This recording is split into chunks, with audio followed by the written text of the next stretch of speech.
los demás del receso. Voy a ir presentándolas. Sí, está ahí. Pues vamos a empezar con la segunda conferencia del día, que es habitabilidad en las ciudades y el territorio. Y para esto tenemos a 3 personitas del colectivo Musa. La primera es Denise Alonso. Perdón por corretearla. No se preocupen. ¿Quieren ustedes manejar la presentación? Sí, para por cualquier cosita que me vayan diciendo mis compañeras. Va. Que necesiten. Sí, no se preocupen. Ok. Bueno, Natalia Denise Alonso es licenciada en Ciencias Ambientales de la Universidad de Buenos Aires, Argentina. Su interés se enfoca en la educación ambiental y la habitabilidad en contexto de cambio climático. Ha trabajado en investigación aplicada a temas socioambientales y en gestión pública ambiental a escala nacional y local. En su tesis de licenciatura, investigó la construcción de un área natural comunitaria por parte de pobladores en un entorno urbano. Además, trabaja en ponencias sobre ecofeminismo y sobre educación ambiental a distintos públicos. Es de nacionalidad argentina e integra una perspectiva latinoamericana a sus trabajos. También contamos con la presencia de Sara. Sara es socióloga ambiental con experiencia en investigación sobre conflictividad socioambiental por extractivismo minero y petrolero, voluntaria y activista en Greenpeace México.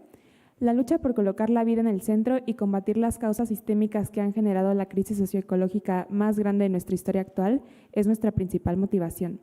La supervivencia planetaria no puede seguir ocupando un lugar relegado en las agendas políticas de nuestros países y tampoco en nuestros corazones. Es la era de tomar acción y reconectar con nuestros orígenes, desde la humildad y la compasión. Es momento de apostar por una auténtica democracia de la Tierra en la que todas las personas y el conjunto de los seres vivientes y sintientes tengan garantizada su existencia y el derecho a su sustento digno y justo. Qué bonito.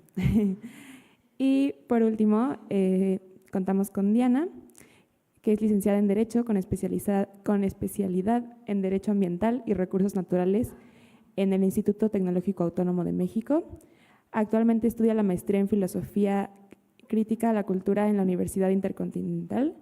Se especializó en ecofeminismo con la reconocida organización española Ecologistas en Acción y cuenta también con una diplomatura en ecofeminismo organizada por la Universidad de Buenos Aires y Eco House Global. Diana tiene una trayectoria de más de 20 años como activista ecologista y ha trabajado en organizaciones de la sociedad civil como Greenpeace México y El Poder del Consumidor. Ha colaborado también en varias publicaciones, desarrollando temas de derechos económicos, sociales, culturales y ambientales, economía social y solidaria, agroecología y feminismo, para organizaciones como Fronteras Comunes y el Grupo Promotor de la Economía Social y Solidaria. Es miembro de la Escuela Latinoamericana de Abogacía Comunitaria y Activismo Jurídico perteneciente al Grassroots Justice Network. Recientemente fue seleccionada por el Instituto de Liderazgo Simone de Beauvoir para formar parte del curso Extractivismo y Justicia Climática. Es cofundadora de la organización Mujeres por la Sostenibilidad Ambiental y Alimentaria, MUSA, que es miembro de la reconocida organización Regeneration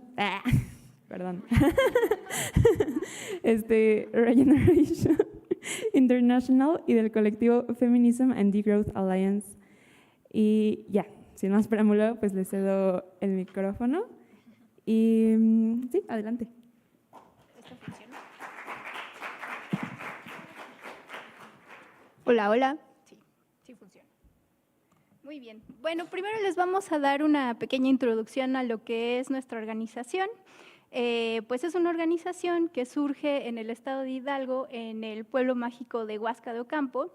Y esto pues es relevante, surgimos en 2016 porque pues yo soy de Ciudad de México, pero al irme al campo viví de primera mano pues toda la contaminación por agrotóxicos primero y después empecé a detectar y a identificar la problemática por género en cuanto a la violencia y a los obstáculos que se les imponían a las mujeres del campo de los proyectos que estuvimos desarrollando por allá. Entonces, pues me puse a pensar que este sesgo por género que no tienen los movimientos sociales, ecologistas, pues tienen mucho que ver para poder llevar a cabo o desarrollar proyectos realmente integrales en donde todas las personas seamos tomadas en cuenta, ¿sí?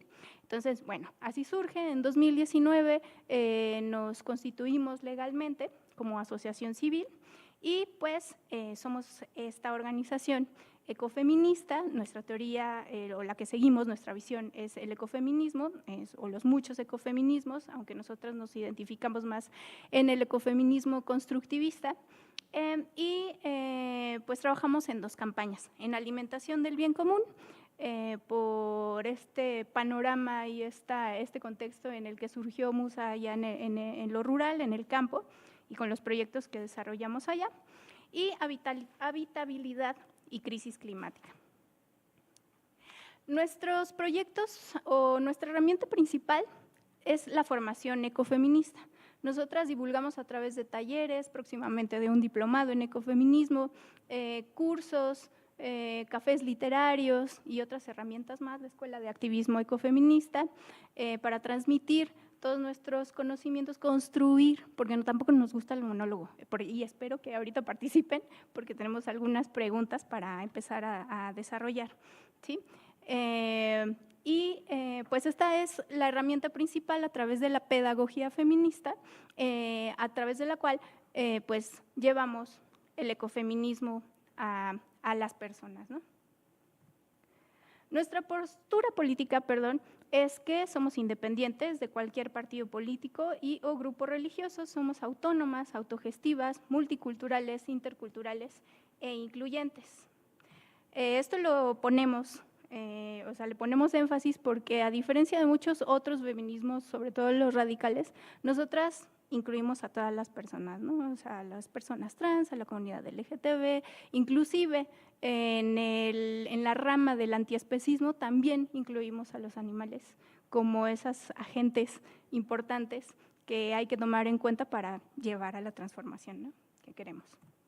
¿Cómo trabajamos? Pues desde el ecofeminismo. Esta es una propuesta de bandera de diseño que nosotras hicimos desde Musa, que tiene un significado pues construido entre nosotras. El verde significa pues la relación que tenemos con la naturaleza, el morado pues el movimiento feminista como tal, y el símbolo un poco tocado, que tiene la línea en medio del circulito, es el símbolo del ecologismo. Entonces ahí hacemos como la relación ecología, feminismo, y esa es nuestra bandera.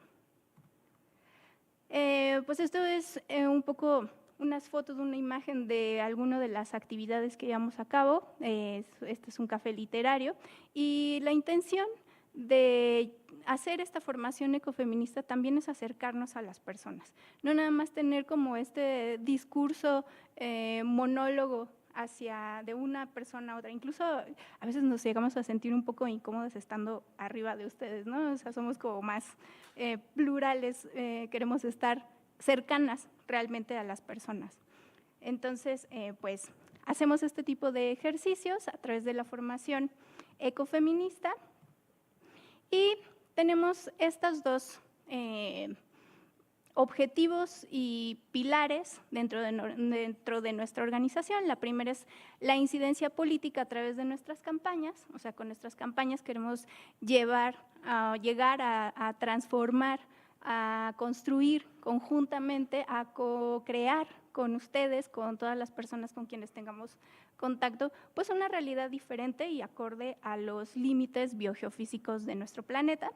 Y por otro lado, para llevarlo a cabo, además de utilizar la formación ecofeminista, vamos a utilizar la herramienta y la filosofía y la estrategia que se basa en la actividad, en la no violencia activa, ¿sí? Esta no violencia activa, pues bueno, es una serie de estrategias, de filosofías, de pensamientos, de ejemplos, de experiencias que los movimientos sociales han tenido para detener alguna injusticia social, ¿sí? Llámese marcha, boicot, no sé, ¿cómo se llama? Formación de alguna comunidad autónoma, ¿sí? Me explico cuáles son como estas herramientas. Bueno, las autodefensas, ¿no? El activismo, el ciberactivismo también son otras herramientas importantes. Y trabajamos desde el cuerpo territorio-tierra. Tenemos proyectos en México, en Argentina y en Alemania. Tenemos compañeras allá con las que tratamos de implementar o de llevar o de replicar proyectos que por lo general desarrollamos aquí en México. Y pues estas son nuestras campañas. Nuestras campañas, Habitabilidad y Crisis Climática, es el proyecto que les venimos a compartir hoy, que venimos también a construir con ustedes que están en esta carrera. Nos vendrían muy bien sus opiniones. Y alimentación del bien común. Alimentación del bien común, les explico rapidísimo, pues es una propuesta integral en donde buscamos que a través de la elección de dietas, por ejemplo, a base de plantas, con ingredientes que provengan de la agroecología o de la cercanía, ¿no? De la proximidad, que no vengan, digamos, de exportación, de importación, pues nos contribuyan a nuestra salud como en nuestro cuerpo, ¿sí? Pero también a la salud de los ecosistemas, ¿no? Sobre todo poniendo énfasis en la salud de las mujeres, porque pues resulta que algunas sustancias que vienen dentro de la comida nos pueden afectar de manera diferente, diferenciada a mujeres, a niños, a otras personas con otras identidades y a hombres que hay que visibilizar, ¿no? Entonces, bueno, es todo un tema. Y nuestro enfoque es buscar conseguir la salud de las mujeres, la salud de las personas, en conjunto y en conexión o recuperando esta conexión con la naturaleza a través de estas campañas, a través de la escucha activa con ustedes para poder buscar alternativas o si no alternativas, porque tampoco vamos a buscar a encontrar el hilo negro ahora, pues sí, a tratar de motivar para que podamos conseguir poco a poco cosas, ¿no? Que tengamos un objetivo y sobre todo que tengamos una propuesta, ¿no? Porque a veces nos podemos quedar con una idea, con una ideología, pero ¿qué más proponemos? ¿No? O sea, ¿cuál es nuestra postura política? ¿Qué vamos a transformar y qué vamos a cambiar? Eso sobre todo es uno de los objetivos de nuestra organización, el poder construir, motivar, hacer y que no nada más nos quedemos con una cuestión pues académica, ¿no? Y de mucha información y científica, que tal vez pueda borrarnos un poquito que nos puede deshumanizar, ¿no? Que nos puede tener como en un espacio muy frívolo, muy frío, ¿no? De percepción de lo que está pasando, ¿no? O sea, somos una organización dentro de un movimiento social, hay que tomarlo como eso, como un movimiento social en donde todos y todas y todes necesitamos participar, ¿sale? Entonces, pues sin más, dejo a Den con su presentación y a Sara. Ay, Dios. ¿Dónde está la otra? Ah, ya la vi. Ah, sí, las preguntas. Gracias. Olvidaba unas preguntas para ustedes. Primero, la primera pregunta es, ¿cuántos de ustedes han crecido toda su vida en la ciudad? ¿Todos han vivido en la ciudad? Pues la mayoría. ¿Tú en dónde creciste? Ah, muy bien. Y la otra pregunta, esto es como para darnos una idea de la percepción que van a tener sobre lo que les vamos a comentar. Y la otra pregunta es, ¿cómo me siento habitando desde mi experiencia de género? En las ciudades, ¿no? En las ciudades. En este contexto, en el ahorita. ¿Cómo se han sentido? ¿Cómo se sienten viviendo como, pues sí, como chica? Asustadas. ¿Como chicos? Asustadas y seguro. Vulnerables, poca libertad.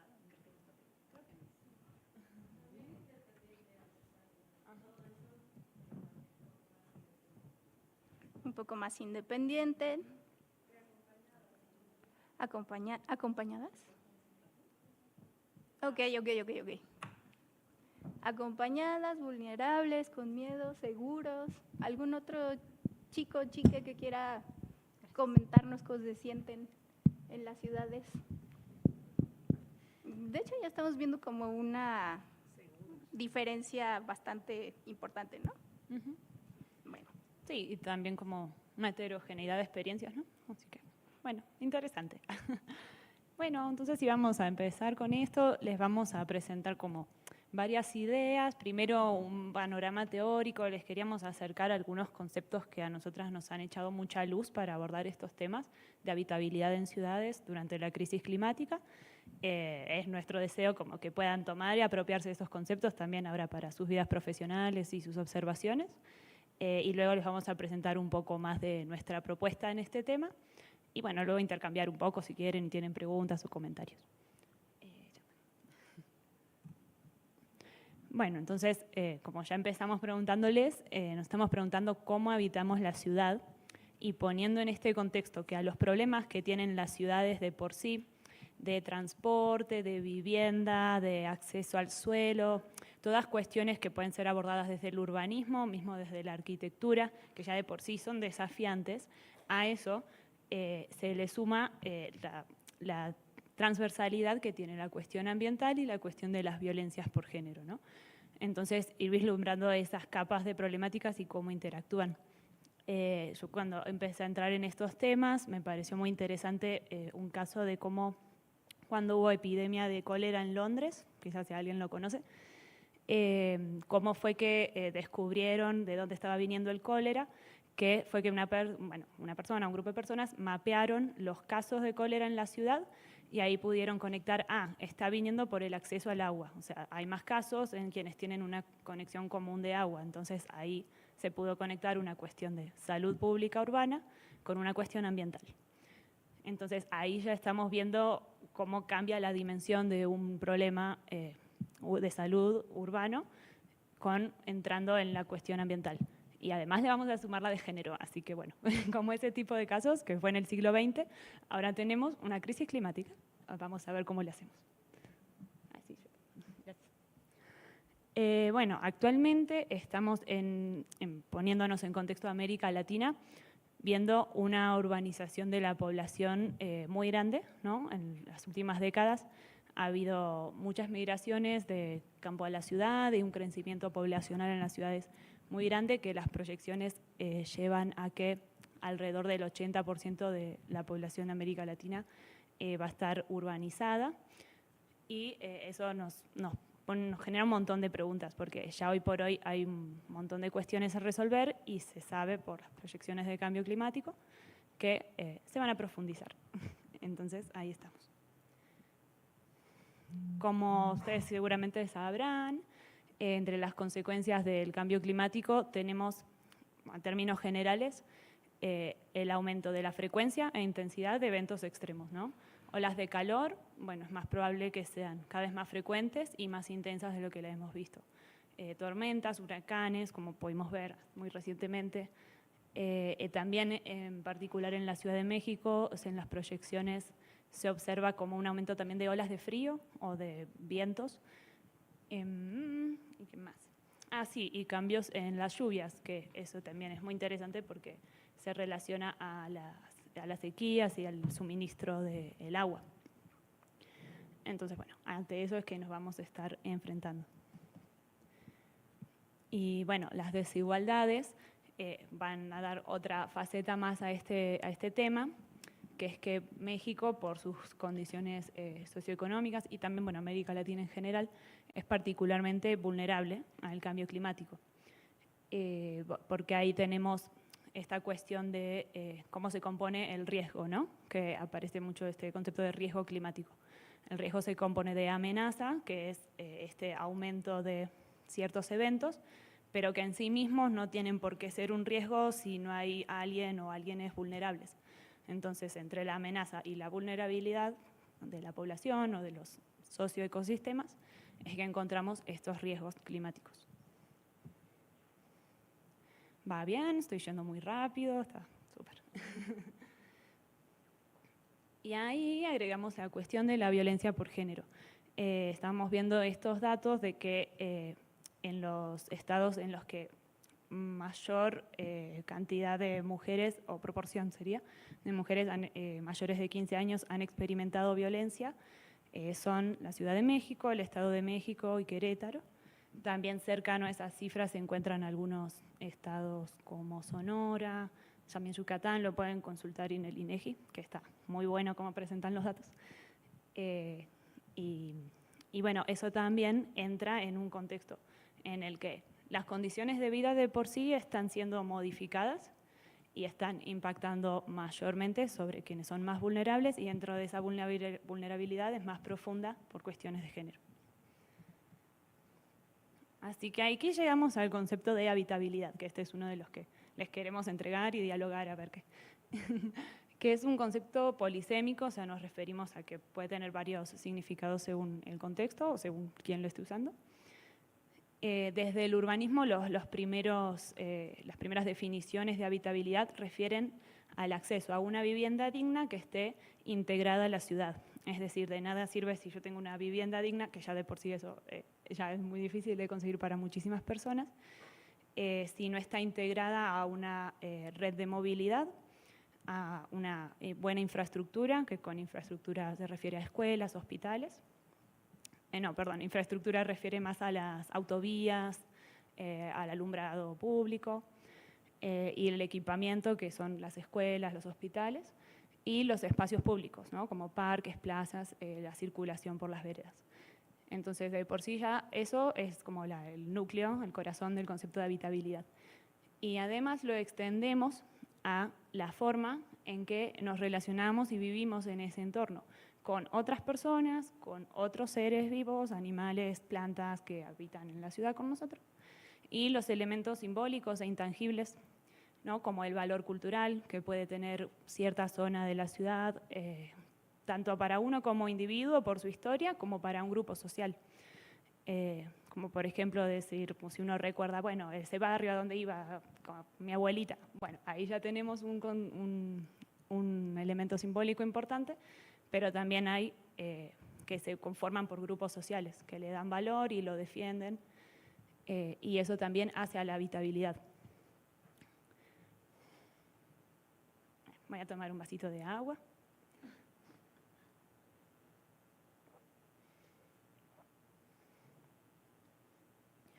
Y bueno, otras nociones muy interesantes en relación con esto son las que tienen que ver con la justicia espacial, la justicia ambiental y la segregación espacial. ¿Alguno escuchó hablar de alguna de esas? Sí, algunos sí, otros no. Va. Tomamos la de segregación espacial como la separación en el territorio de diferentes grupos sociales. Es decir, empezamos a ver que ciertos grupos con ciertas características se encuentran habitualmente en ciertos territorios con ciertas características, ¿no? Hay una asociación y una segregación de grupos según el territorio. Podemos, por poner un ejemplo, que es lo que más se repite, es que en zonas que tienen mayores riesgos ambientales hay por ahí personas de bajos ingresos o más vulnerables. Eso empieza a configurar cómo van a ser los impactos de la crisis climática en cada uno de estos grupos. Y también, ¿no?, a dar ciertas características sociales, que es como uno de repente no empieza a interactuar con personas de otros grupos sociales, o luego no hay espacios públicos en común o donde se pueda dar una socialización más allá de ese grupo social al que pertenezco. Y, ay no, todavía no, que ahí chiquitita estaba la de justicia espacial, que refiere a cómo las personas feminizadas y a las disidencias de identidad de género perciben un mayor riesgo a sufrir violencias cuando circulan por las ciudades, que estos riesgos pueden ser efectivos o pueden ser percibidos. Y ahí hay varios trabajos de cómo estudios, ¿no?, investigaciones, sobre esta percepción del riesgo, que ven cómo influye en las decisiones de vida, ¿no? De decir, bueno, circulo a esta hora por este lugar o no, circulo por esta zona o no, qué tan iluminada está, es una calle que está cerrada, o empezar esta carga mental de, ay, bueno, si tengo que salir corriendo, salgo por allá, ¿no? ¿Me están siguiendo? Bueno, toda esa carga mental, ¿no? y que puede llevar incluso, en los casos más extremos, como a reclusión, a achicar el territorio por el que uno se mueve por estas cuestiones de seguridad. Entonces, ahí estamos ante una cuestión de justicia o injusticia espacial. No es lo mismo el espacio para cada uno o una según su género y está distribuido de una forma injusta. Y también para los seres no humanos, como que ven disminuidos sus espacios de existencia o tránsito, ¿no? Que muchas veces uno asocia a un baldío, un terreno abandonado, a la naturaleza, y eso como que no tiene valor. O sí, o qué valor tiene, según quién. Y lo mismo los animales, la manera, sí, la vulnerabilidad en la que habitan en las ciudades. Y para expandirla un poco más allá, la noción de justicia ambiental, que por ahí es un poco más circulada y es más amplia, ¿no? Refiere también a todo tipo de territorios, que reconoce esta desigual carga, la desigual distribución de las cargas y los beneficios ambientales según la condición de vulnerabilidad de cada grupo. Y ahí ya entrando más de lleno en algunos conceptos de la urbanización, tenemos algunos actores que son clave, que es como uno el mercado inmobiliario, que es el que juega con la oferta y demanda del suelo, como en cualquier mercado, cuando hay que tener en cuenta que el suelo permite muchas cosas más que cualquier bien, ¿no? Existen, obviamente, políticas públicas como la captación de la plusvalía para tomarlas como ganancia y reinvertirlas en la ciudad, pero si luego uno empieza a ver caso por caso, en la práctica no son suficientes o empiezan a haber cuestiones, ¿no? ¿Cómo decirlo? De corrupción y un montón de cosas que dificultan un acceso justo a la vivienda y al espacio.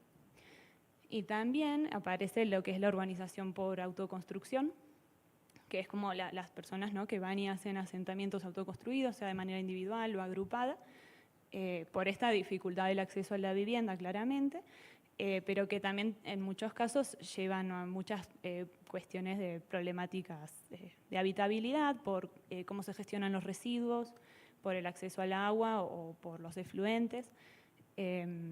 Y bueno, entonces hay muchos casos desde ciertos discursos se contrapone, ¿no? Como el derecho a la vivienda es más importante que el ambiente, pero en verdad la habitabilidad requiere de ambos derechos garantizados, ¿no? Y bueno, una manera de verlo está ahí como escrita más chiquito, pero interesante es que hay activas como 3 lógicas de urbanización. Una es la del capital, que regida por el mercado inmobiliario, otra es la del Estado, cuando se deciden hacer, ¿no?, como conjuntos habitacionales, por decisiones estratégicas en ciertas zonas, y otra es la de la necesidad, que bueno, es este último caso. Y sí me gusta como también la idea de que a veces cuando uno ve las ciudades, ¿no?, dice como, uy, no, no han sido planificadas o están totalmente desordenadas. Y como no sé si es desordenadas o que el ordenador ha sido el mercado. Entonces, es otra manera de verlo. Y bueno, dentro de esta cuestión nos encontramos con lo que son los espacios tanto públicos, que son los que podemos llamar así los espacios verdes públicos, a los que están dentro de la trama urbana y tienen presencia de vegetación y valor ecológico. Más con espacios verdes públicos nos referimos a las plazas, parques, los que están más dentro de la trama densa urbana, y las áreas de valor ambiental que empiezan a tener quizás algunos mismos objetivos, pero ser áreas más grandes o tener objetivos más de conservación que de recreación. Bueno, la cuestión es que ambos son valiosos por temas tanto ecológicos como sociales y tienen sus desafíos de conservación. Un concepto también interesante que está en el urbanismo es el de terreno vacante, tierra vacante, que se llama así como a espacios dentro de la trama urbana que no están categorizados en el ordenamiento de la ciudad como espacio público, o sea, no es como plaza, ya sea porque es un terreno fiscal que no ha sido puesto a ser espacio público o privado. Y y quizás están llenos de naturaleza, pero no, es como un terreno vacante que está de ocio esperando a que haya algo construido ahí. Y como esas disputas simbólicas son interesantes porque es como, bueno, no, están haciendo más habitables la vida para todos los que vivimos aquí, esos terrenos también. Como, bueno. Y aquí les quería contar un caso que para ir incorporando otro concepto que iba a contarle más Sarita, que es el de la interseccionalidad, que aparece mucho en el feminismo. También refiere a cómo todas las cuestiones de género, de raza, de clase social y demás se intersectan, entonces no podemos analizarlas separadas una de la otra. Y bueno, este caso pasó en mi ciudad natal, en Buenos Aires, durante la pandemia. Se hizo súper conocida esta señora que está arriba, que es Ramona Medina. Trabajaba en un comedor popular, en un barrio así autoconstruido, que bueno, ahí producen alimentos para personas en situación de calle o que no pueden alimentarse, y falleció de COVID-19 porque hubo varias semanas en las que estos barrios no tuvieron el acceso al agua, y se imaginan si uno no se podía lavar las manos en esos tiempos, y ellas estaban brindando este servicio del que dependían un montón de personas y que es una tarea feminizada, o sea, las tareas de cuidado suelen recaer sobre las mujeres.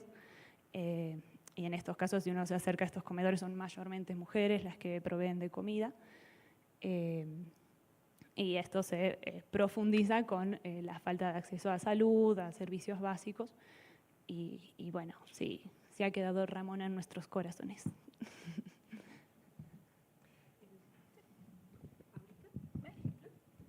Ahí les paso con Sarita. Muchas gracias. Esperen, ¿sí me escuchan? Ay, es que no sé cómo ponerme. Bueno, ahorita se nos ocurría también, que Den mencionó este ejemplo en Buenos Aires. Acá está también como un referente importante, pero que no es tan conocido, en Xochimilco, el caso de las Xochimilcas, antes de pasar a esta otra sección, que justo como que interrelaciona todos estos ejes que les venimos mencionando, ¿no? Ellas hacen un trabajo, o empezaron a hacer un trabajo muy interesante a partir del contexto crítico que les trajo el territorio en Xochimilco. Además, Xochimilco, ¿no? Un territorio en términos pues bien importantes en términos ambientales y sociales, de larga historia, de lucha social y demás. Pero justamente en la coyuntura del terremoto, justamente fueron un grupo de mujeres que se organizaron primero para atender como los problemas inmediatos del terremoto en el territorio, ¿no? Como hacer una chamba de acción directa, ¿no? Muy clara, ¿no? Una intervención muy clara en ese sentido, justamente para también recuperar el territorio, pero en términos de habitabilidad, pero también como para hacer este trabajo que es más enfocado al tema de los cuidados, ¿no? De la contención emocional que pues como ustedes saben, en zonas de desastre, Acapulco, por ejemplo, ¿no? También es bien necesario y que es súper invisibilizado y pues no se le da nada de valor. Entonces, ellas a partir de ese año han estado empezaron con ese trabajo y lo han estado sosteniendo año con año. Entonces, es como súper bueno empezar a mirar como estos ejemplos que ya se dan dentro de la ciudad, porque justamente se cruzan con los ejes que pues un poco intentamos acá interseccionar, ¿no? En cómo opera la crisis climática, pero también en un contexto muy particular, cómo nos atañe a nosotras, cómo nos atraviesa a nosotras, nosotres, nosotros, pero sí hacer énfasis en el papel de las mujeres, las niñas y las adolescentes en temas de contención, de prevención de riesgos. ¿Qué significa esto, no? Justamente también la recuperación del territorio involucra este trabajo de cuidados, ¿no? Entonces, muy marcado que no solo es como recuperar el ecosistema, es como justamente tener esta mirada interseccional e interrelacionada, ¿no? Entonces, bueno, un poquito ahí. Tienen sus redes, si pueden seguirlas para que vean el trabajo que hacen, súper interesante. Y pues también que apela a esto de contención de la crisis, ¿no? Entonces, de la crisis en todos los sentidos. ¿Sí le das la que sigue, por favor, Mana? Disculpen si me medio volteo un poco, pero un poco para también poder seguir este diálogo. No, ahí estás bien. O bueno, no importa. Aquí le voy midiendo, me paro.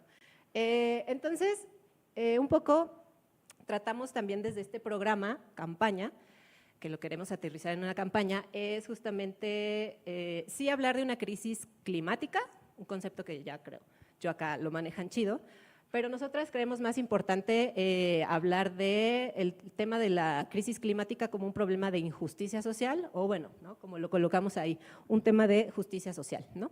Porque justamente pues, se debe a la diferencia entre regiones incluso, y que habla y se refiere a los ejes de poder que la circundan entre el norte y el sur global, ¿no?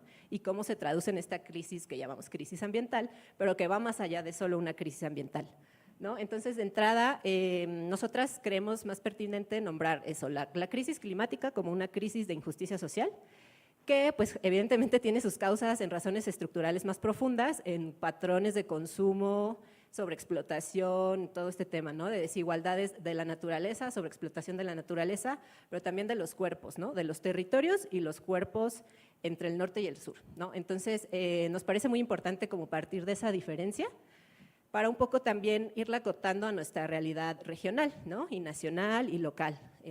Hablar de un tema de injusticia que se marca y se manifiesta con patrones de desigualdad en muchas cosas, ¿no? De cómo se vivencia esta crisis. Entonces, la que sigue, por favor, Mana. Y bueno, nosotras acá también preferimos, más que hablar de una crisis climática tal cual, porque se acota, creemos que es un concepto que se acota solamente a visibilizar algo muy puntual en el aumento de las temperaturas, pero es algo que va más allá, ¿no? Preferimos hablar de un cambio ambiental global. Este es un concepto que se ha venido trabajando. Ahí es una autora, Úrsula Oswald, pero no solo lo trabaja ella lo ha como sistematizado y lo ha aterrizado, pero bueno, es un concepto que surge justamente como para poder definir las manifestaciones y más en términos críticos, poder puntualizar las sinergias que se manifiestan a partir de estas crisis múltiples, ¿no? Que trae el cambio climático. O sea, no solo es una crisis del clima, es una crisis en muchos sentidos. Entonces, para eso voy a mover. Súper chido. Entonces, pues justo eso, como poner el punto y llamar la atención en cómo estas sinergias y los efectos que tienen todavía consecuencias que incluso desconocemos, están operando y ya tienen efectos en los territorios que habitamos, ¿no? Entonces, y que bueno, ya hablamos acá o que podemos empezar a hablar de que están generando un colapso de las condiciones que sostienen la vida en el planeta, ¿no? Entonces, bueno, hay un segundo eje sería también como poner el énfasis, insistir, que justamente es el sector de nosotras, ¿no? Las mujeres, las niñas, las adolescentes, quienes en esta interrelación de crisis múltiples, pues aparecemos como uno de los sectores más vulnerables, ¿no? Entre comillas. Ahorita vamos a ver que eso tiene como una trampa epistemológica, ¿no? O narrativa también, pero que sí es una realidad que por condiciones de desigualdad en el acceso a diferentes cosas que garantizan, como la cuestión de la supervivencia en las ciudades, pues sí es cierto que es una realidad que estamos en un sector más desfavorecido, ¿no? Entonces, como poner el punto de énfasis ahí y que justamente también buscamos, y es una tarea urgente de ya, que justamente se empiecen a reforzar las condiciones de organización, de participación, ¿no? De representación, incluso la toma de decisiones de este sector en la política climática, ¿no? Nacional, incluso internacional, pero bueno, apelamos a desde nuestros territorios, pues la política climática nacional. Entonces, ¿sí le puedes dar, por favor, Mana? Y bueno, esto es un poco de lo que les hablábamos, de cómo entender la cuestión de la interseccionalidad en el concepto de habitabilidad, ¿no? Que va más allá de solo un concepto que se proponga desde el urbanismo, implica más cosas, implica también tener, por ejemplo, medios de vida garantizados, medios de vida, o sea, ecosistemas sanos, ¿no? Para que de ahí podamos tener una alimentación digna, aire respirable, todo lo que involucra. Entonces, se trata de un eje de derechos, es un derecho que aborda o apela a otros derechos, y si ahí, Manis, tú nos quieres, por favor, ahí como ampliar un poquito el tema de la normativa para seguir como con lo otro. Sí, y bueno, hasta acá como hacer un pequeño resumen de todo. Lo que pretendemos es que quede claro que ningún movimiento social está completo si no llevamos a cabo una visión desde la perspectiva de género. Esa es una. Y la otra, que no es que demonicemos tampoco a la ciudad, no queremos ver a la ciudad como el problema, sino como una oportunidad como una oportunidad de transformación, ¿sí? Si bien aquí es en donde se han reunido todos estos factores económicos, donde se centraliza el capital, ¿no? En donde pues todas las personas están en este mood y en este ritmo de productividad un tanto enfermizo. La ciudad no es como tal el problema, ¿sí? Estamos hablando de que el problema es este sistema económico de acumulación de capital y también la estructura o este orden social patriarcal, ¿sí? Entiéndase por patriarcal no nada más irnos contra los hombres, eso lo puede, o sea, el patriarcado lo podemos habitar cualquier persona, cualquier cuerpo, ¿sí? Sino es un orden social que hay que comprenderlo un poco más en su contexto histórico, político, económico, social, es muy dinámico y lo hemos internalizado durante mucho tiempo, ¿no? Es complejo comprenderlo desde ahí y es violento, ¿sí? Entonces, no es que como tal el territorio sea violento, sino que se han hecho estas relaciones violentas por la forma en la que nos han obligado a vivir, ¿sí? En este sistema. Entonces, por lo tanto, vamos a tener que hablar de derecho. Ya sé que igual y no les va a encantar, pero vamos a hablar de derecho, porque todos y todas necesitamos una vivienda, necesitamos agua, necesitamos un medio ambiente sano, necesitamos varias otras cosas para poder vivir vidas dignas. ¿Sí? Entonces, hablando de este derecho, de estos derechos interseccionales, entiendo de interseccionales por estas dimensiones que que nos van a servir para dividir o para identificar cada uno de estos aspectos que se vuelven problema, pero también que nos ayudan a identificar soluciones, ¿sí? Vamos a comprender el derecho desde esas dimensiones. Si saben que tenemos una constitución al menos, ¿no? Perfecto. Tenemos esta constitución, tenemos tratados internacionales en donde se entiende que necesitamos vivir vidas dignas. ¿Sí? Y como les venía explicando, esas vidas dignas tienen que ver con un suministro de agua, de asegurarnos de que de asegurarnos salud, de asegurarnos calidad de aire, etcétera, etcétera. ¿Sí? Estos derechos, por lo tanto, son derechos humanos. ¿Sí? Entonces tenemos los tratados internacionales, la Constitución, pero esos dos tienen en su trasfondo la búsqueda de los derechos humanos para todas las personas, ¿sí? Entonces, en esta interseccionalidad de esos derechos vamos a encontrar todos estos que están aquí y exclusivamente, ahora que estamos hablando de habitabilidad, hay que hablar de la Carta esta a la ciudad, que desde 2011 Marcelo Ebrard junto con la ONU y con otros integrantes de su equipo llevaron a cabo para darle un concepto a lo que es habitar, ¿no? A lo que es un derecho a la ciudad. O sea, que todas las personas tengamos acceso a los servicios, que todas las personas podamos vivir dignamente, caminar, transitar. Eso lo vamos a poner entre comillas porque a las mujeres no se nos permite transitar todavía y a la fecha libremente por la ciudad.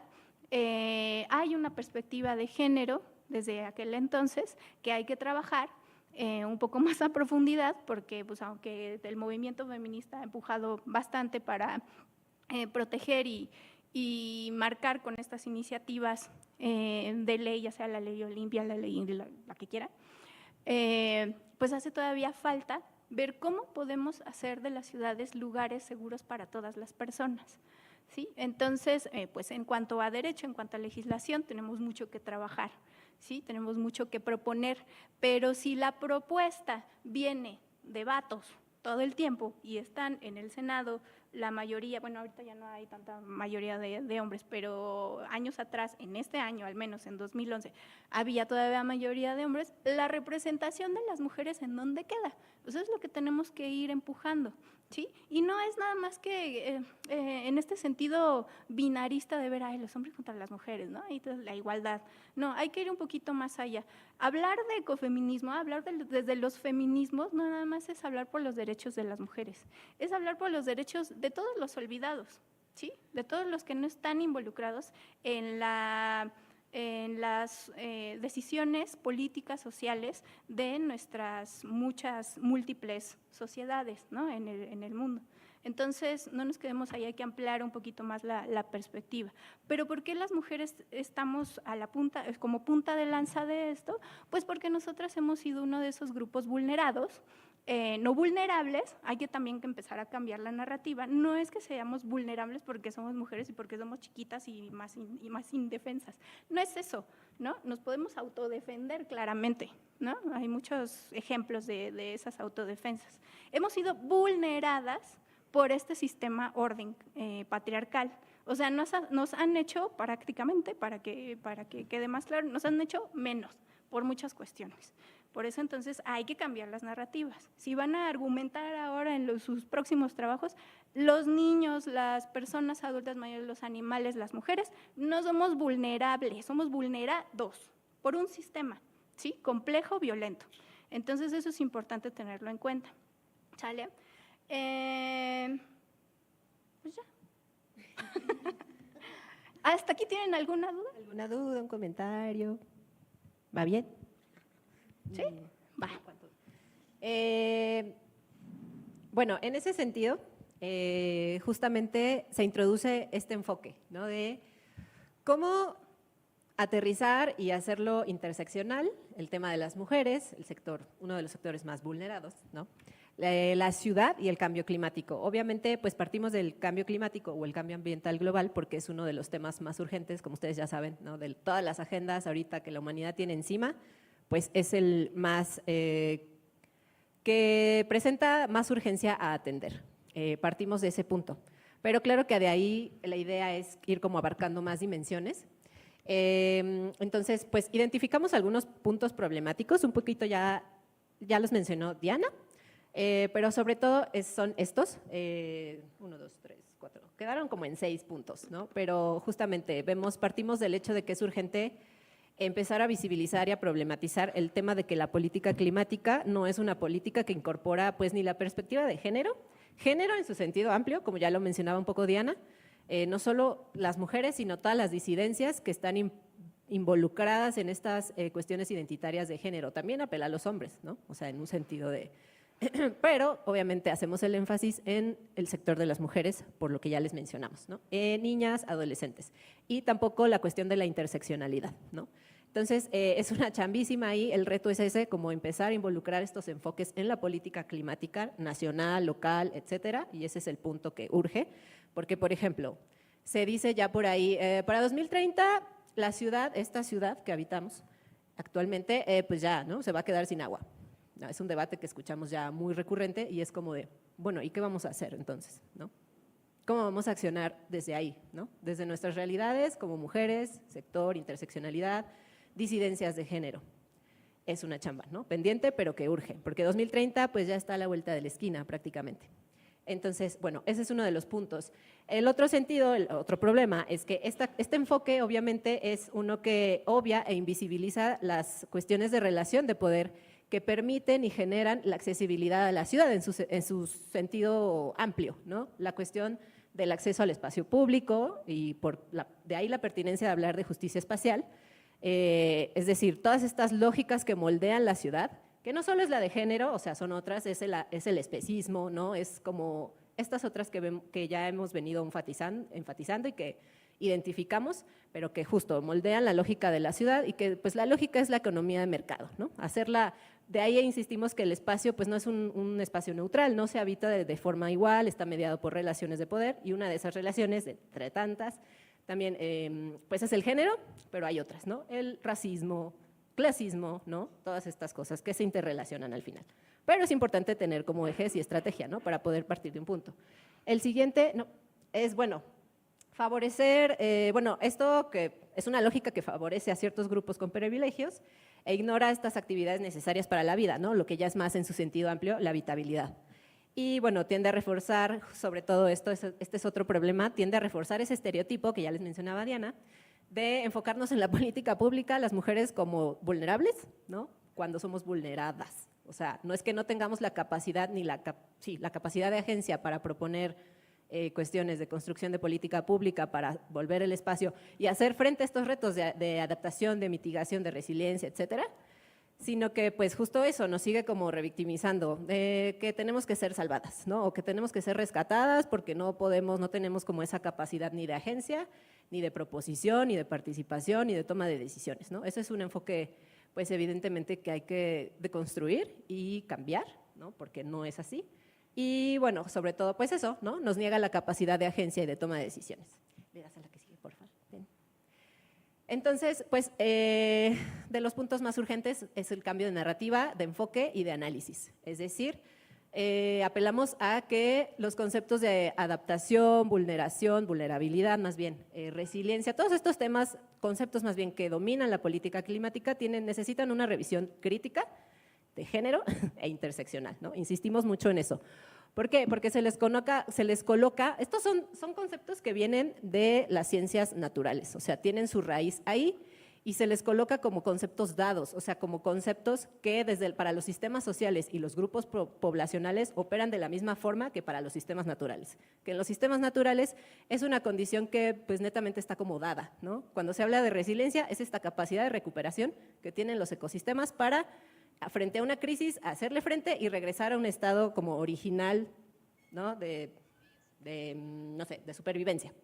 Eso se traslada al enfoque social y es algo que causa muchos problemas porque acá las cuestiones que generan vulnerabilidad o vulneración, resiliencia, adaptabilidad, mitigación, dependen de otras cuestiones, o sea, no están dadas ni son cursos neutrales de acción, ¿no? O sea, están mediadas por relaciones de poder, están condicionadas por qué tanta capacidad tengo yo de acceder a ciertas, recursos, ¿no? Temas de infraestructura, temas de servicio, todo eso es lo que genera la vulnerabilidad en los sistemas sociales y nuestra capacidad de resiliencia y de responder a las crisis, no netamente porque, no sé, seamos mujeres y no tengamos como esa capacidad. No sé si ven como la diferencia, yo creo que sí, ¿no? Es como algo muy claro, pero que ha sido obviado en las políticas, ¿no? En la política climática. Entonces, es algo urgente, ¿no? Como empezar a deconstruir esta narrativa, generar propuestas que justamente critiquen y propongan nuevas construcciones conceptuales, pero para justamente aterrizarlas a una propuesta viable que nos sirva a nosotras en el espacio, ¿no? Entonces, y bueno, que dejen de invisibilizar estas estructuras de poder, que en sí es el mercado, son los sistemas socioeconómicos los que generan la vulnerabilidad de las personas frente a una crisis, no su condición natural de persona con identidad feminizada, ¿no? Por ejemplo. Sí, por favor. Y bueno, pues ya, nuestra apuesta es ecofeminista. Saben que pues para esto es algo clave hablar del cuerpo-territorio, ¿no? Y de ahí presentar propuestas o intentar presentar cursos de acción para justamente ir aterrizando cuestiones palpables, propuestas palpables de habitabilidad. Entonces, netamente el objetivo es justamente dignificar nuestra condición de habitabilidad en las ciudades, pero sobre todo también abrirle espacios a la naturaleza y recordar en esa chamba pues nuestra ecodependencia e interdependencia, ¿no? Sobre todo ese es el propósito y el objetivo central, recordar como estas lógicas de interrelación que pues también han sido muy invisibilizadas y desmarcadas en nuestra cotidianidad, ¿no? Y de sabernos que no estamos como actuando en aislado, no somos como esta narrativa del sujeto independiente, cuestionarla mucho porque no es así, dependemos de otros, un cuerpo incluso es vida comunitaria, entonces tenerlo muy presente. ¿Qué implica esto de que los cuerpos son vidas comunitarias? Pues eso, ¿no? Mi alimentación depende de otros, mi calidad del aire depende de otros, pero los otros no solo son el gobierno, los autos que no contaminen, sino los árboles incluso, como empezar a trabajar esta sensibilidad, ¿no? De entender que pues, nuestra eco e interdependencia se manifiesta en esos sentidos, ¿no? Y sobre todo eso, la propuesta, abrir espacios a la naturaleza para de ahí dignificar en conjunto, dignificarla a ella y dignificar nuestros espacios también de forma casi que inmediata, ¿no? La que sigue, por favor. Y bueno, nuestra propuesta principalmente gira en torno a este concepto que un poquito hemos estado trabajando, que lo nombramos como un ordenamiento regenerativo del territorio. ¿En qué sentido? Pues en ese sentido, en la cuestión de planificar y tener una intervención que apele a un resignificado de nuestros territorios urbanos y que justamente pues, se traduzcan en esto, en cómo hacer, poder, por ejemplo, regular las temperaturas de la ciudad con esta cuestión participativa inclusiva. Es todo un reto, ¿no? Pero bueno, es nuestra propuesta, ¿no? Como ir apelando a este ordenamiento regenerativo del territorio, cómo podemos desde ahí paliar la crisis, ¿no? Que ya estamos enfrentando y realmente contribuir a una adaptabilidad verdadera, ¿no? No una adaptabilidad que nos habla como de esto, ¿no? Como de una ciencia como más ajena y abstracta del que son las ciencias naturales, sino una adaptabilidad que sea inclusiva y que mitigue realmente, ¿no? ¿Qué necesitan los sectores que hemos sido más vulnerados frente a esta crisis, ¿no?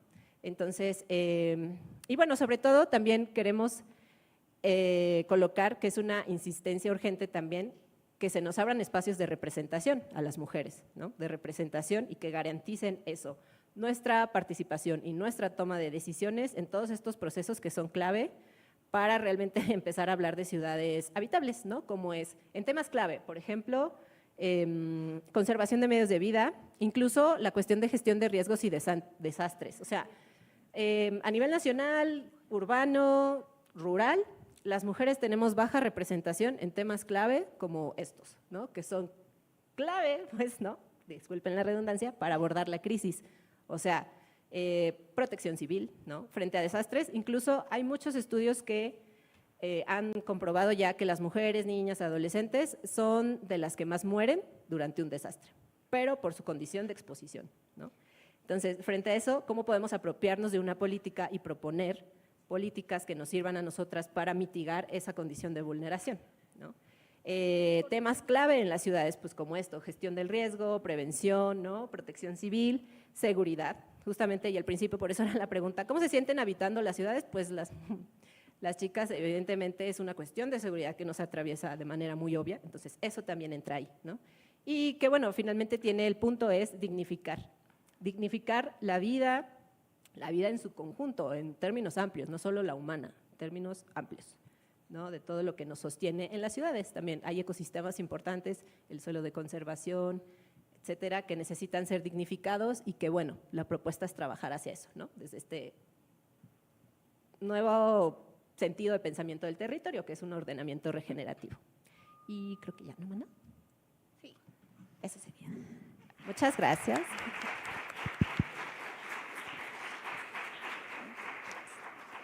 Bueno, para concluir nada más y aterrizar ideas, la propuesta desde la visión ecofeminista es importante la participación de las mujeres. No les explicamos muy a fondo lo que es el concepto de cuerpo-territorio, pero es muy importante también que digamos qué cosa es, ¿no? O sea, el cuerpo-territorio es especie de, más bien es un mapeo que viene de las geografías feministas y de las propuestas de los pueblos originarios, de esta palabra, ¿no? Que les dejo como para que la piensen, sentipensar, el cuerpo no nada más como una cosa, un grupo de células que un día va a biodegradarse, sino que tiene una sensibilidad, como seres humanos tenemos una humanidad, una sensibilidad a llevar a cabo de acuerdo a nuestro contexto, de acuerdo a las relaciones que tejemos durante nuestras vidas, de acuerdo a lo que le metemos al cuerpo, ¿no? O sea, la alimentación, o sea, todo lo que engloba o lo que significa un ser, un cuerpo, ¿sí? Y el territorio juega un papel muy importante dentro de en ese cuerpo, ¿sí? O sea, el territorio, este contexto ahorita, en este espacio, nos está diciendo, nos está dejando un algo, un conocimiento, una relación. Ya conocí sus caras, ¿no? Ya me puedo quedar con una… Hoy tuve una experiencia diferente con ustedes, ahorita, en ese momento. Eso es lo importante de poder interiorizar y vivir a cada momento en este concepto de cuerpo-territorio. ¿Qué es lo que yo estoy haciendo que va a impactar a la otra persona? ¿O qué es lo que estoy haciendo que va a impactar a mi propio cuerpo? ¿Qué es lo que estoy haciendo que va a impactar a mi territorio? ¿En dónde estoy caminando? ¿Sí? Esa falta de conciencia que este ambiente esta urbanización dentro del contexto capitalista nos ha deshumanizado. Es una búsqueda, este concepto de cuerpo-territorio, de esa rehumanización de lo que estamos haciendo. Inclusive dentro de las carreras, cuestionar la ciencia, cuestionar lo académico, cuestionar cualquier cosa, ¿sí? Cualquier cosa que digamos, ay, aquí como que no me siento muy a gusto, me estoy sintiendo incómoda, no sé, cualquier cosa, ¿no? Que sintamos que no está tan bien. Exteriorizarlo, comunicarlo, ¿sí? Eso es lo importante de los mapeos de cuerpo-territorio, ¿sí? Por un lado. Y por otro lado, ya se me olvidó, ¿qué otra cosa les iba a decir? La pregunta. Tenía una pregunta para ustedes, sí.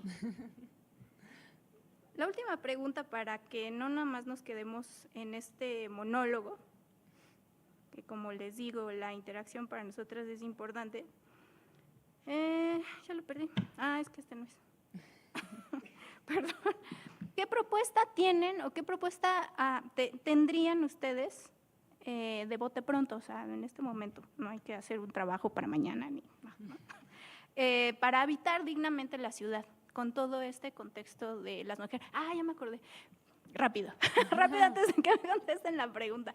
Sobre el cuidado, sobre por qué las mujeres somos el ejemplo para que los demás miembros de la sociedad adopten estas acciones de cuidado, porque nosotras tenemos o se nos ha asignado o nos colocaron, ¿sí? Entre los aspectos, ¿cómo se llaman? No, sí, entre las tareas de género, o sea, entre estas divisiones por género,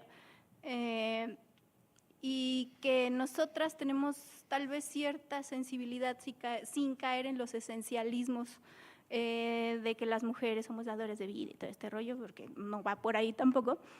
Las mujeres somos ese ejemplo para los otros miembros de la sociedad de actuar conscientemente para regenerar la vida, ¿sí? O sea, las mujeres somos más resilientes. Las mujeres, y se ha visto como en varios casos, ¿no? O sea, si hay algún tema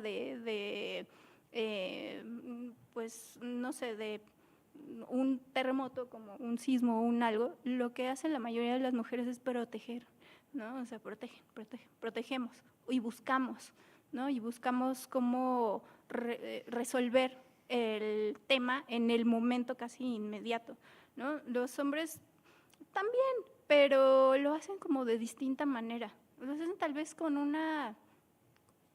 es que tampoco es falta de sensibilidad, porque pues, es otro tema que no me voy a meter en eso, pero sí se tienen que trabajar mucho los hombres esas sensibilidades, ¿no? Que tal vez nosotras tenemos más a flor de piel, nosotras vamos luego y reaccionamos. Eso se ha visto en muchos territorios, ¿sí? En pueblos originarios, en estos ejemplos que dieron Denny y Sara, o sea, por eso es importante tener en cuenta que el trabajo de los cuidados es un ejemplo que ponemos las mujeres, todos los miembros de la sociedad, para poner la vida en el centro, ¿sale? Bueno, ya, tanto choro. Ahora sí, la pregunta, por si quieren participar, por favor. ¿Qué propuesta tienen en este momento para vivir una vida digna dentro de la ciudad con todo esto que les acabamos de compartir? ¿Qué se imaginan que puede ser algo que nos lleve a vivir más tranquilamente como mujeres, como hombres?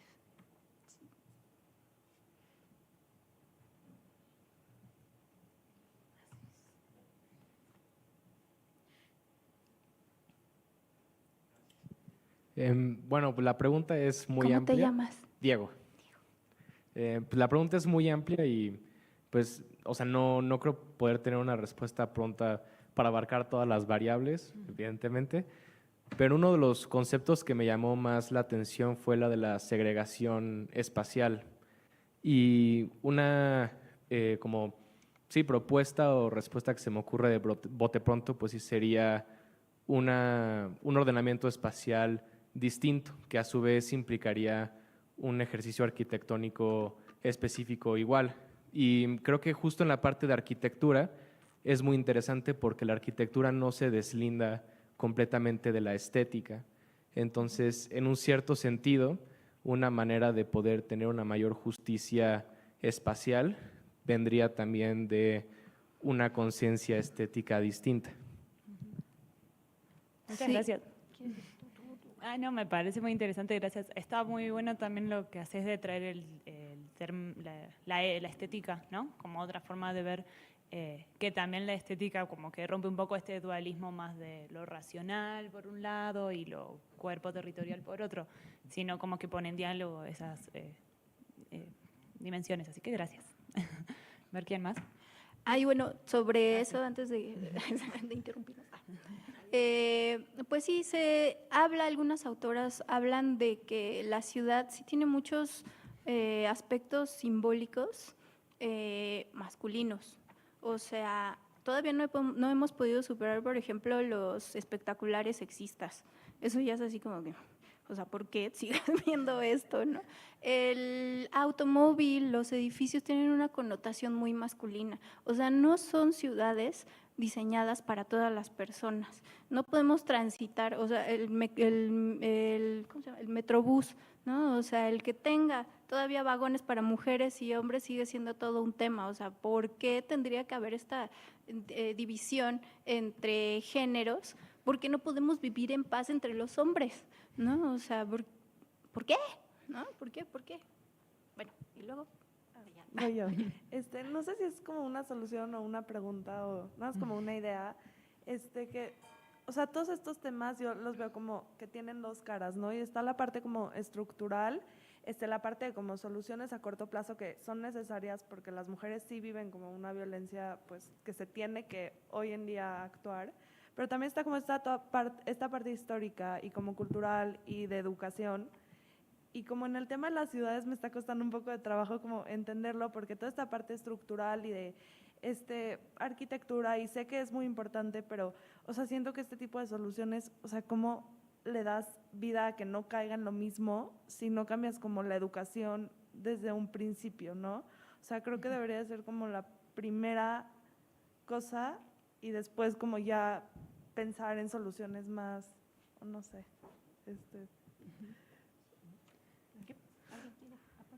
¿Quiere decir algo? Sí, es que es todo un reto.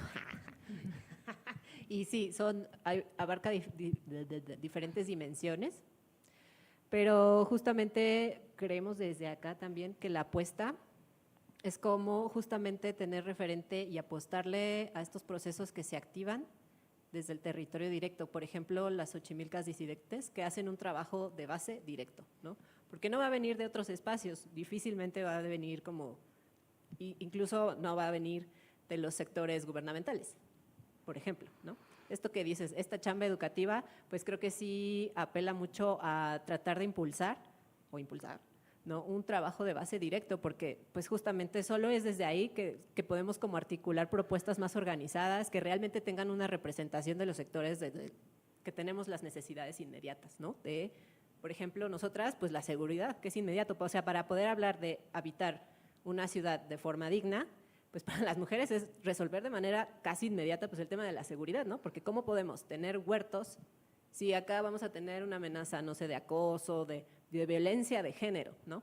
Entonces, pues sí, creo que es más bien ir por ahí y apelar a estos procesos más de base, ¿no? De organizativos, que no solo es la única respuesta, ¿no? Porque se tienen que ir conjuntando justamente con otras áreas, pero elaborarlos desde ahí. Creo que eso es un trabajo que está muy pendiente, ¿no? Y que justamente también al que tratamos como de apelar, que sean proyectos de base, ¿no? Porque si no, no van a tener una representación real, ¿no? Ni mucho menos ni educativa, o sea, una propuesta educativa, por ejemplo, ¿no? Real que venga del territorio. Entonces es complejo, pero gracias por tu participación. Sí lo tenemos muy en cuenta. ¿Tú quieres decir algo? Sí, algo cortito. Sí, está bueno lo que decís, también me hace pensar que el espacio también educa, ¿no? O sea, como crecemos en un espacio que lo que nos habilita a hacer, nos disciplina o nos da opciones de a qué podemos acceder o no con nuestros cuerpos, claro. Entonces, como que moldear el espacio también habilita por ahí, bueno, quizás en ciertas generaciones ya es difícil, ¿no? Pero imagínate niños o niñas que crecen con ciudades distintas, con una accesibilidad distinta, ya eso te da otra forma de ver el mundo, de relacionarte con otros. Así que eso también me diste a pensar. O sea, ay, perdón. O sea, esto mismo, observen su entorno, su espacio, lo que les decía hace ratito, o sea, porque tenemos que estar sobre ustedes. Eso es algo súper jerárquico, por lo tanto, puede ser muy patriarcal, ¿no? O sea, observen el entorno, el tener 2 baños, ¿no? Para hombres y para mujeres también es cuestionable y tiene todo un tema. No sé, no he visto la publicidad, no me he fijado como también en qué tipo de publicidad, pero ahorita lo estoy observando esta carrera porque tiene más mujeres. ¿Por qué? ¿No? No sé. O sea, observen el espacio. Y otra cosa importante es el cambio de narrativa. O sea, sí observemos el espacio, pero también fijémonos en cómo estamos hablando, qué es lo que estamos diciendo, qué es lo que estamos pensando, ¿no? O sea, a nosotros nos cuesta todavía, no sé, acoplarnos a todas, todes y todos, ¿no? Todavía van a haber maestros que digan que el hablar de todo eso es una tontería y que eso va en contra de la academia y bueno, se tiran al suelo y se desgarran las vestiduras. Pero pues es que también hay que aceptar que el lenguaje cambia, ¿no? Y el lenguaje es súper importante, es un arma de 2 filos. Y Oye, eso es algo que hay que concientizar, internalizar, deconstruir y empezar a actuar también desde ahí. Es otro territorio, lo que les comentaba sobre el cuerpo territorio. Desde ahí se empieza, ¿no? Desde el pensamiento, desde el lenguaje. El lenguaje, sí. Sí, o sea, es otra estructura de poder, ¿no? Que está en constante disputa, eso es el lenguaje, ¿no? ¿Alguien más ¿Alguien? tiene Sí. algo? Yo tenía una pregunta un poco relacionada con la de mi compañera, no tanto de educación, pero de perspectiva. Mi pregunta va en base a la relación de la mujer a la naturaleza. Históricamente se ha visto a la mujer más cerca a la naturaleza que el hombre. Yo en lo personal siento que no es cierto, pero siento que también esta perspectiva es como una espada de doble filo, porque tanto como le da poder a la mujer, también como que hace que el hombre no actúe, porque ya dices, bueno, pues si ya las mujeres son las cuidadoras y ya ellas son las que son las encargadas de la naturaleza, ¿por qué me tengo que meter yo? Entonces mi pregunta es, ¿no creen que desde, o sea, como lo estaba mencionando mi compañera, desde un punto básico como la educación, se debe plantear, o sea, sí el contexto histórico de por qué la mujer se le ve como la cuidadora, pero también tratar de incorporar a los hombres en un mismo plano para que no se vea desigual ni para las mujeres ni para los hombres? Y rapidísimo sería la última porque ya el tiempo Va, nos está dale. comiendo. Ay, no. Queremos seguir charlando. Vamos a por café. Vámonos a desayunar. No, sí, yo creo que coincidimos en que la respuesta es que va que sí. Yo la veo por el lado de que el trabajo el cambio cultural que estamos necesitando de paradigma educativo y todo, va por despertar la sensibilidad. O sea, como que este sistema que ya venimos describiendo y todo, anestesia y sí pone como objetivo la acumulación de capital a cualquier costo social, ambiental, psicológico, incluso personal. Entonces, despertar esa sensibilidad a con un otro, a con el entorno natural, a con nuestra interdependencia de ese ambiente, lo necesitamos todos, todas y todes. Y sí, yo creo que las personas masculinizadas o quienes fueron criados como hombres tienen un trabajo muy interesante ahí, como no, ¿qué pasa con su sensibilidad? Pues el contacto con las emociones, habitar las emociones, habitar la comunicación interpersonal, asertiva, y habitar la responsabilidad y el cuidado de lo que es el planeta y de un otro, sí, son habilidades a desarrollar, sí o sí. Ahí tenemos todo un tema, porque nosotras somos ecofeministas, pero resulta que hay muchos ecofeminismos. Del que me estás hablando es uno de los primeros ecofeminismos que existieron y es el ecofeminismo esencialista, que hacía este vínculo entre mujeres, naturaleza y dadoras de vida y todo este rollo que pues refuerza un poco las divisiones por género, ¿no? Y que pues puede resultar un poco contraproducente para la percepción ¿no? De quienes empiezan a conocernos. Entonces, por eso empiezan a surgir otras ramas, ¿no? Como por ejemplo el de nosotras, el ecofeminismo constructivista, en donde pues agregamos a todos, ¿no? A todas, a todos, a todas, porque lo que decías, o sea, ¿por qué no tener todos y todas y todes un papel bien distribuido del trabajo de los cuidados? Entonces, eso es muy válido, esa es nuestra propuesta, ¿no? Pero sí, o sea, entiendo que puede ser como un poco, pues, complejo superar este esencialismo. Sí, solo es apelar mucho a la visión Queremos seguir histórica hablando por 3 lo horas. mismo, ¿no? Y ya, o sea, de justamente entender ya, y con esto No te cerramos, preocupes. que no ha sido así siempre, o sea, los hombres, como toda esta chamba que está pendiente, que necesitamos hacerla entre todos, ¿no? O sea, no solo las mujeres, sino también ustedes mismos, como empezar a colocar estos temas. ¿Por qué a mí me colocas acá si yo también he tenido un papel como de, no sé, en el cuidado del territorio de esta forma, ¿no? Porque está, y hay que reconocer eso también, ¿no? Y como poder abrir espacios para colocarlo en el debate público y etcétera, y ya, en los espacios universitarios. Gracias, no, perdón por apurarlo. Pues muchísimas gracias por esta plática. Sí, en efecto, sí somos más mujeres en la carrera. Y en primer semestre hay una clase de género y medio ambiente que está muy padre y sí llegamos a tocar estos temas. Pues gracias por hacernos cuestionar varias cosas acerca de la ciudad, el territorio, los feminismos. Y pues les tenemos unos regalitos que son de unos productores del suelo de conservación de la ciudad en el sur, y también unas constancias. Y pues muchísimas gracias.